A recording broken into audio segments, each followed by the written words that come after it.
Ex-police dog keeps barking at tree. Dad finds a lot more than wood inside. Suddenly his ears perked up and his nose dropped.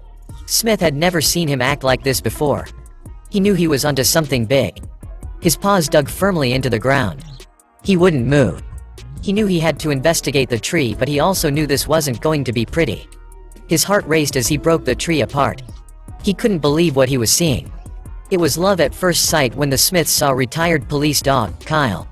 He had just finished 8 years of service and was ready to spend the rest of his days in a new and loving home. Smith loved taking Kyle out for walks. They often ventured through woodlands where Kyle would chase squirrels to his heart's content. But that's not all he was interested in. It started off like any other walk until Smith noticed something was wrong with Kyle. He was tense, sniffing frantically. He knew something wasn't right. The Smiths were Kyle's third adoptive family.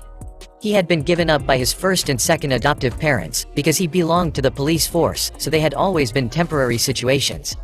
Kyle was a talented sniffer dog who helped solve many missing person cases, but he had difficulty in expressing aggression as he was a naturally friendly and gentle soul.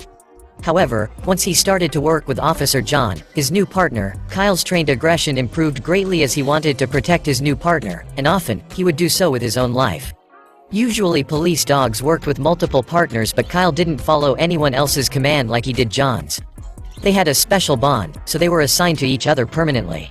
John even adopted him. But when Kyle retired, John wished he could keep him, but he worked too often. He couldn't give him the attention he needed in his retirement. And that's where the Smiths came in.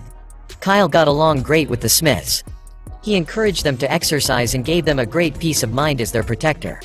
His retirement was passing by peacefully until that one fateful day. The Smiths' house was situated in the countryside around acres of woodland close by. It was every dog's dream. But for Kyle, it became a crime scene. At first, everything was normal. Smith had brought Kyle on this route before, but when they started to veer off their usual trail to explore, that's when Smith noticed a sudden change in Kyle. This was the longest time Kyle had been out of the city. It was also the longest time he went without working or seeing his partner, who he also lived with for years. For a while now, Kyle had begun to act a little out of character. He was sullen and uninterested in food. He was slower. But on this walk, he suddenly perked his ears up and Smith saw Kyle for the first time as the police dog he used to be. His training kicked in as he sniffed frantically, following a trail that led him to a tree. Smith called him back, but he wouldn't come. Instead, he lay down. Smith called him again, but it was no use. Kyle looked frozen. Smith wasn't sure what to do, so he called John, Kyle's ex-partner.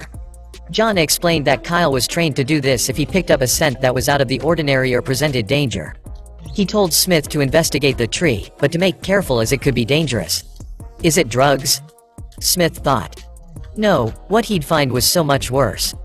As Smith approached the tree, he saw that the bark was loose.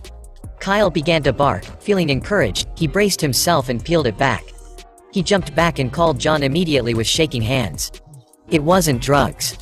Smith tells John what he saw. Alarmed, John and his team of investigators arrive at the scene shortly afterwards. Kyle awaits his follow-up command. But as soon as he sees the familiar sight of the cruisers, Kyle can't contain his excitement. He runs toward John to a reunion that would drive you to tears. But with a serious matter to attend to, John soon made his way to the tree. He pulls back the tree bark. His heart races as Kyle urges him on with his barking. His eyes pop as he confirms the heinous sight Smith had described to him. What is it? Kyle had led them to a human skeleton that had been stashed within the tree. However, it was so well packed within the tree that they had to carefully chop down the tree to assess what they were dealing with. As they continued their work, Smith was amazed at how lively Kyle became. It was like he was back to his normal self. Smith noted how much Kyle loved John. But while he was watching Kyle, new information unfolded. The skeleton was a life-sized human skeleton, but it was also a fake. Someone must have planted it as a Halloween scare or prank within the tree bark and forgot about it. They laugh in relief, but what they couldn't understand is why Kyle would alert them to a situation like this. He would have been trained to learn the difference between non-threatening and threatening smells. Then it clicked. Smith was the first to put two and two together. He realized Kyle just wanted to see John.